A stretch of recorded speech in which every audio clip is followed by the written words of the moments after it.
गसाइगावआव international day of अल्डार Parsons एबा माहारियारि बैसोगोरा सुबुं सान फालिदों। अल बर' सिनियर सिटिजेन फराम गसाइगाव जिल्ला कमिटिनि बानजायनायाव दिनै गसाइगाव सदर सहरनि सिङाव थानाय हाब्रुबिलनि रायजोआरि नब्लाङाव सानसेनि हाबाफारि लानानै माहारियारि बैसोगोरा सुबुं सान फालिनाय हाबाफारिया मोजाङै मोजां जालाङो।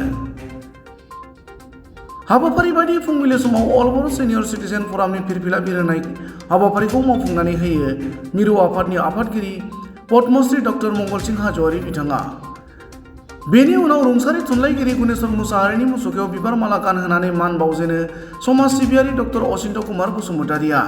पद्मश्री डक्टर मंगलसिं हाज'वारिया आफादगिरि मासि लानानै सामलायनाय माहारियारि बैसोगोरा सुबुं सान फालिनाय हाबाफारियाव गाहाय आलासि महरै बारग' IRS सनकलाल बसुमतारिया बाहागो लादोंमोन। बिथांमोनजों लोगोसे गुबुन गुबुन जिल्लानि बैसोगोरा आफादनि दैदेनगिरिफोराबो बे हाबाफारियाव बाहागो लायो। मख'नो गोनां बाथ्रादि इन्टारनेशनेल डे अफ अल्डार पार्सन्स एबा माहारियारि बैसोगोरा सुबुं सान फालिनाय हाबाफारिनि गेजेरजों 75 बोसोर बैसोनि देवना बारनाय सुबुंफोरखौ मान बावनाय जायो। गुबुन फारसेथिं बे हाबाफारियाव अल बर' सिनियर सिटिजेन फरामनि गाहाय नेहाथारि अमरसिं ब्रह्मआ बाहागो लानानै खौरांगिरिनि सिगाङाव फिसाफोरा बैसो जानाय बिमा बिफाखौ जेब्लाबो जोथोन लाखिनांगौ होनना बुङो आरो बैसो जानाय फिसाफोरजों फिसिजायै आलाय सिलाय खालामजानाय बैसोगोरा बिमा बिफाफोरखौ गंसे हस्टेल लुनानै दोननायनि थाखाय अल बर' सिनियर सिटिजेन फरामा थांखि लानाय जादों होननानैबो फोरमायनायजों लोगोसे बे आफादा राजखान्थि हानजाजों जेबो सोमोन्दो गैया, गासैबो राजखान्थि हानजानि सुबुंफोरानो बाहागो लानो हागोन होनना ओरैबायदि बुङो। 1 अक्ट'बर दिनैहाय इन्टारनेशनेल डे अफ अल्डार पार्सनाव जोंनि दुलाराय बर' बैसोगोरा नोगोरारि आफाद इंराजिनिबा बे अल बड' सिनियर सिटिजेन फरामनिफ्राय सानसेनि हाबाफारि लानानै जोङो बेखौ खुंदों। 8:30निफ्राय फ्लेग हस्टिं जानानै 5:30सिम जोंहा प्रग्राममोन।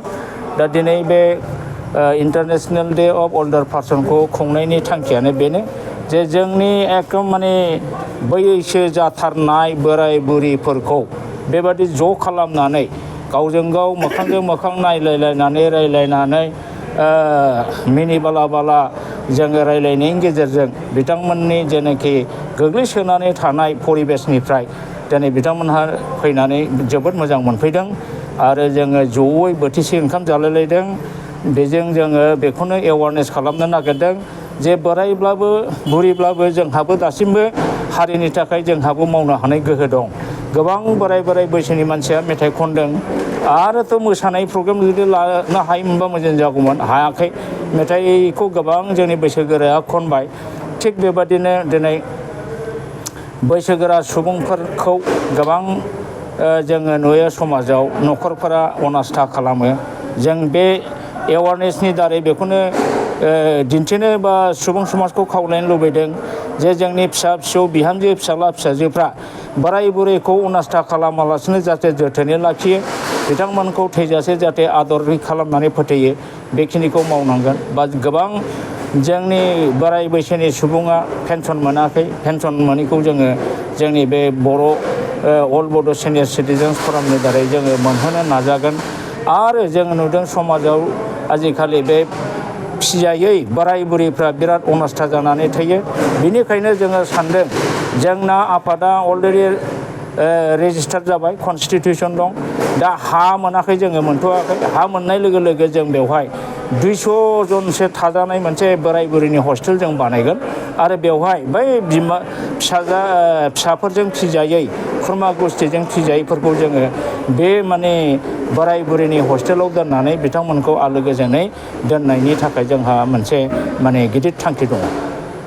मा जिल्लानिफ्राय बाहागो लादों? दिनै बेवहाय जोंना दा जोंनि दुलाराय बर' बैसोगोरा नोगोरारि आफादा दासिम 7टा जिल्ला दङ। बाक्सा जिल्ला, सालबारि जिल्ला, ओमफ्राय बिजनि जिल्ला, चिरां जिल्ला, क'क्राझार जिल्ला, पर्बतझार जिल्ला, गासै 7टा डिस्ट्रिक्ट जोङो दंहा। 7टाबो दिनै फैजोबदों। प्रत्येक डिस्ट्रिक्टनिफ्राय 20निफ्राय 25-30 जनसिम फैदों। जोबोद मोजां अंशग्रहण नुदों। दा गसाइगाव जिल्ला दं, गसाइगावआवबो मोनसे गासै 7टा जायो। दा दिनैनि बे बिराद गाजा गोमजा बेवहाय रायजोफोरनि लैहोर फैनानै जगदान खालामनायखौ नुनानै जोंहा मोनसे थुलुंगानाय फैदों दिनै जे जों गमामायै बे आफादनि दारै समाजनि थाखाय माबा मोनसे निस्सय इयुनाव मावनो हागोन। मोनसे नन पलिटिकेल अर्गानाइजेसन बेवहाय जिखुनु पार्टिनि मानसियानो बाहागो लानो हायो बियो BJPनि जानो हागौ बियो कंग्रेसनि जानो हागौ बियो UPPLनि जानो हागौ बियो BPFनि जानो हागौ जायखिजाया राजनितिक हान्जायाव थानानै बेवहाय जोंनाव जइन लानो हायो मेम्बारशिप लानो हायो खामानि मावनो हायो नाथाय जोंना नैबे मोनसे दंदेरो कनस्टिटिउसनाव जे हारिनि इसुफोरनि सायाव मालाबा गोनां जायोबा जों खोथा बुंगोन जाय हान्जाफ्रा हारिनि गाज्रि मावगोन बेखौ जों मालाबा सोंखारियालासे थानो हानाय नङा जों सोंखारिगोन बे स्पष्ट